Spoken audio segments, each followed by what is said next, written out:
Whoa, stop the presses, stop the presses. I had to do something that I've yet to do on this show.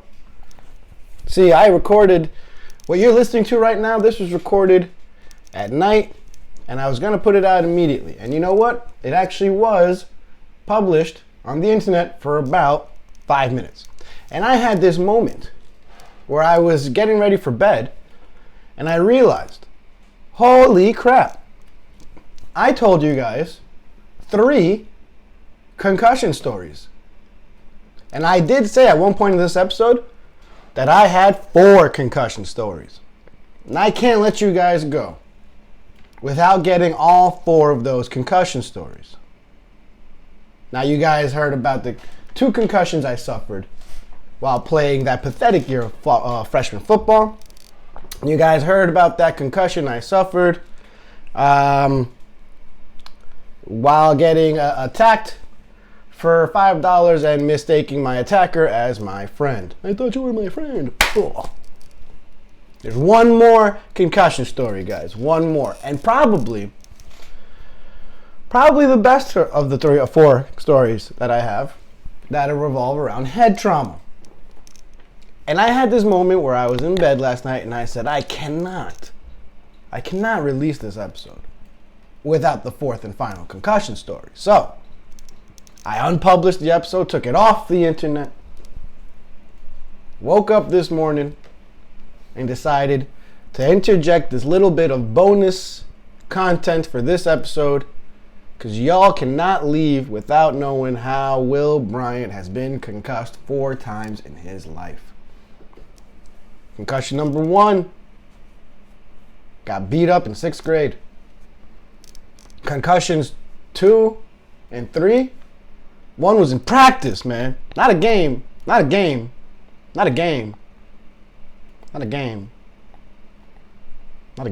Practice, man. The other one was in a game that I had no chance of winning, no chance of even catching up. I'm only in there so the good players don't get hurt. I got hurt. I got put right the hell back in the game. That's 3 concussions. I know you're counting with me. Ready for concussion number 4? And hopefully the last one that I'll have in my entire life, because it's been a long time. Been a long time. Should have left you without a dope beat to step to. Let me tell you about this dope beat I stepped to. Woo! So I'm young. I think I'm 21. I'm not sure. Because it was me and my friends. I remember I was with my friend Brian, who always drove back then. He was basically the driver in his Camry. My friend Monica, friend Bruce, and we went to this spot in Queens called, was it Play? I think it's Play. And and our friend Dom was with us too. Now, I'm not sure if I was 21 or not, because we had a friend whose godfather could basically get us into this place even if we weren't 21, which is why I'm not sure if I was 21. I certainly wasn't drinking like I was very mature. Either way, we all get into this spot Play. Brian drove us there. And like I said, Brian was usually the driver back then, only because we were young, and he was pretty much the only person we knew that had a car. And thankfully, he was one of our best friends and had no problem driving us everywhere. Now, if you remember what it was like to be a big kid, and knowing someone with a car, there's something very important that comes with riding in said Fred's car. And that would be, who gets shotgun? Now here's the thing. I was always pretty good at playing the game of shotgun. Now, some of you out there may be wondering, what the hell is he talking about, the game of shotgun? And then there are others of you out there that know damn well what I'm talking about, because there is a game of shotgun, and it must be played, and it must be played well. And here's essentially the rules of shotgun. You call shotgun. Now, some people may have variations of the rules. Here were ours. Obviously, Brian was always the driver. Shotgun could only be called once the car was in sight. So if we were walking up to the parking lot and couldn't see the camera yet, you're not allowed to call shotgun. But if you're walking down the block and you can see the Camry all the way at the end of the block, just parked over there, chilling and waiting, if you see it, you can call shotgun. Now, at some point, there was this addition to shotgun called the blitz. And blitz meant that although shotgun had already been called, although shotgun had been enacted, another party can then declare blitz, which means it becomes an all-out race to the car, and whoever gets there first gets shotgun, even though shotgun was already properly called. Me, as we've established for about an hour, not being a stellar athlete, was never a fan of this blitz call. So there was a caveat, there was a safety to this. And that was known as calling shotgun in this manner. You would have to say, shotgun, no blitz. You can defend against the blitz call immediately upon you calling shotgun yourself. And me, knowing my physical limitations, since I had already gone through that embarrassing year of freshman football, I was very good at always calling no blitz. And I would always say, shotty, no blitz, shotty, no blitz, shotty, and an acceptable shortening of shotgun, shotty, no blitz. That was me. I was the shotty, no blitz king. Brian will tell you, he's in my fantasy football league. Been friends with him for over 15 years. He'll tell you, I was shotgun in a lot of those situations, not because I'm freaking Mr. Cool over here, not because I'm Vincent Chase or something, no, because I was just really good at calling shotgun no blitz. That's it. That's it. So I had shotgun a lot. And I remember one day, Brian came up with this nefarious idea. He said one day, on the day that you guys will least be expecting this, as the owner of this car, I'm going to randomly override the no blitz sanction. And I'm going to make it so that blitz is enabled. And we all kind of heard him say that, and you know what? Brian kind of says a lot of things, and none of us really took it to heart. We were just like, oh man, that would suck, I guess, kind of. Some people cared more than others. Like, I was devastated by this news. I was like, oh man, whenever this happens, that's going to suck. Other people like Monica or Dom, who never really cared about shotgun that much, they're like, whatever. And it was just this information that was out there in the ethos, but never executed. So, I say all this to remind you, we are now at play. Young, I'm going to say 20 to 22-year-olds, don't know how to drink yet. Don't know what to drink. Don't know how to order. By the way, more on that in just a little bit.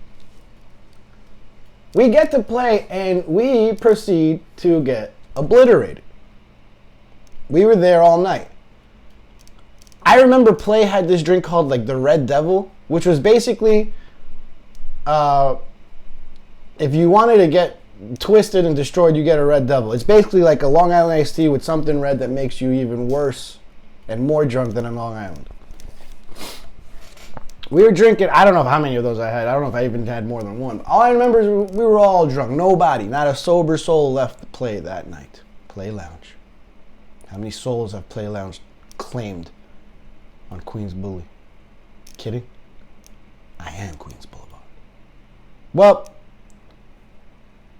that night we left Play Lounge. 4 or 5 of us, should be 5 of us, gallivanting around Queens all freaking drunk and shit. And I see the Camry.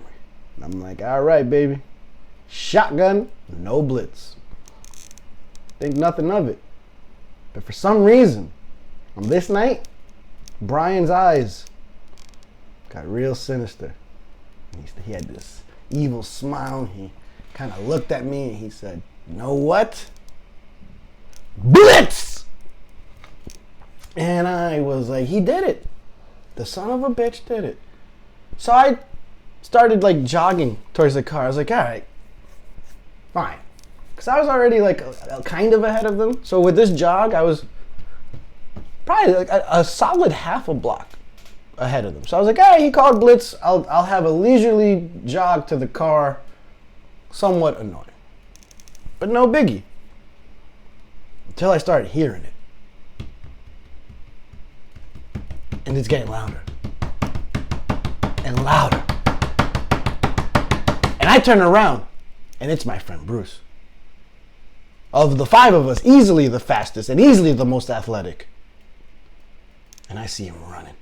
And he's gaining. And I said, oh no! So I started running as fast as my chubby little legs would have let me run. And this guy's taking freaking beautiful strides like a gazelle. Usain Boltish. I'm freaking trying my best like a diseased turtle to try to stay in front of him. He caught up to me as easily as every Jamaican sprinter catches up to the white guy from New Zealand at every Olympic race. It was the easiest thing in the world. He barely broke a sweat. We're running. Right. For me, what's full speed, which to Bruce probably looked like I was struggling. He probably almost stopped to give me CPR. But regardless, we were racing. He, I think, gets out in front. I don't know why. This next part of the story has no logical explanation. I must say this before I explain what I did. Because logic, common sense, would say, run to the door. Touch the door. Not me, not on that night. See, what I ended up doing was I ran full speed. Now, full speed for me. I was never the athlete. I ran full speed directly towards the center of the car. Head on. And about 3 feet right before the car, I trip on something. Probably nothing. Probably my own foot. I trip and I fall, and the first thing that hits the Camry's front bumper is my chest. Then I was told, it's one of these scenarios again where I was told by my friends that my head then just smacks off the hood of the car. And I slide off the hood of the car down to the asphalt below. I come to with all my friends huddled around me, wondering what just happened and if I was alive. I knocked myself out running directly into a parked car for shotgun.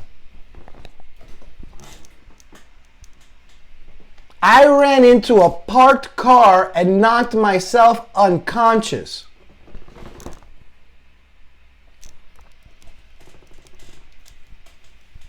I could not make that up. Concussion number 4. The next day, Brian picks me up because we're going to hang out again, do something. And I'm moving really gingerly. I threw up in the morning, the light's bothering me, all signs of a concussion. I go to his car, he picks me up, he's waiting outside my apartment in the Camry. And before I get in the car, I wanted to examine something because my chest was, not only did I have a headache of a lifetime, my chest was killing me. And from the way that my friends described what happened the night before, I had to check it out. So I went to, Brian's waiting for me outside his car. I walk up to his car, but instead of getting into the car, I walk to the front of the car, to the front bumper, and I lower my body. I lower it, and position my chest against the Camry's front bumper. And I move my chest around until I find the perfect position where all of my painful bruises on my chest line up perfectly with protrusions on the Camry. It was like a puzzle piece. And then I just laid my head down, and it was just perfect distance for my head to just gently rest on the hood of the Camry. I had found it. I found the exact position that my body hit the car. Brian's watching this, wondering what the hell is Will doing. I get in. I just had to see how these weird-ass bruises on my chest formed. I found it. That was a rough day. I think I threw up twice that day. Sun was bothering me. By the way, purely out of pity for my stupidity, I did get shotgunned that night. I did. So the moral of this story is if you're in a blitz race for shotgun and you're losing, your Hail Mary pass right now, your last ditch effort to make this work is to just choose to run directly into the car and knock yourself out. Render yourself unconscious. Give yourself a concussion with a parked car, and you might, maybe, somehow, possibly still be awarded shotgun. That's the only chance you have. Because I got it that night. I got it. I walked away with shotgun and my 4th concussion. Coming up all aces for Will. That's why I could not release this podcast without this final concussion story. You guys had to hear this one. You guys had to. You couldn't hear the 2 football ones and then the sad one where I got beat up in 6th grade and not hear the stupid one that I gave myself with a parked car. So, had to give you guys a little bonus segment right here. I'm just going to plug it right into the episode. Y'all not going to be any the wiser. Pretty much wrapping up now anyways. So stay tuned for a little bit more. And I'm hoping you enjoyed the story of concussion number 4.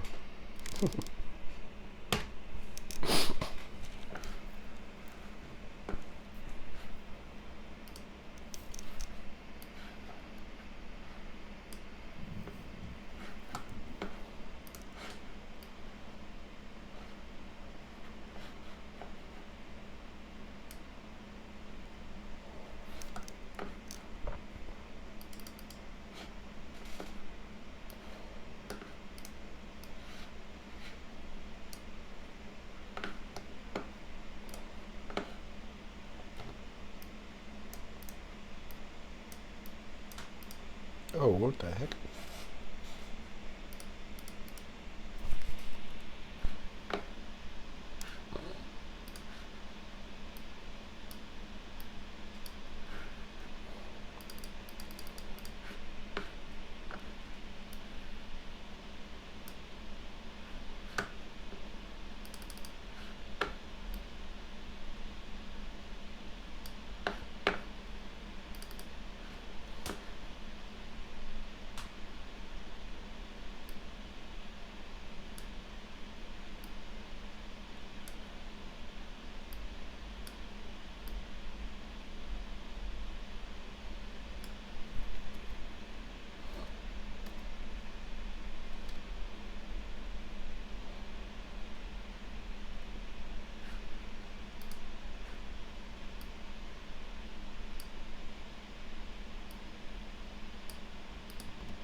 about stuff.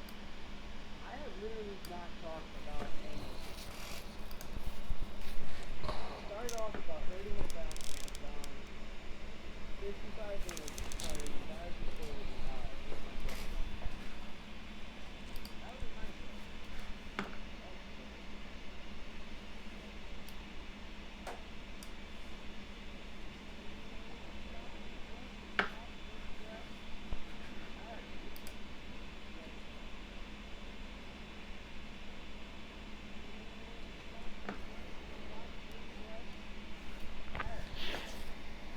And I get to do on this show.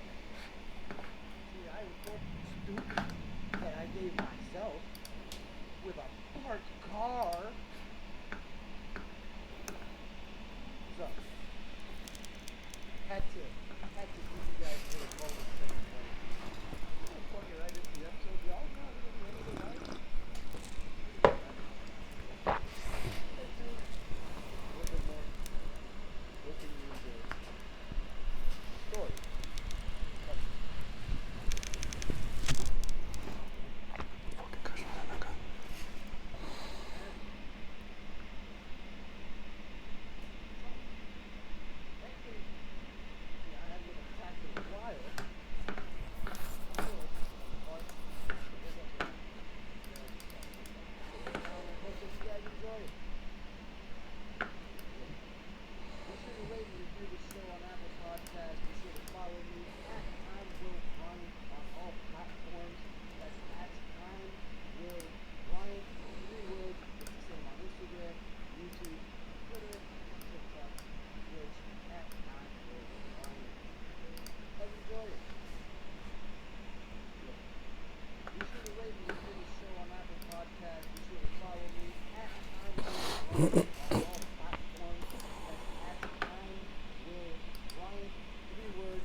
Oh, I'm still recording. Whoops, Bob.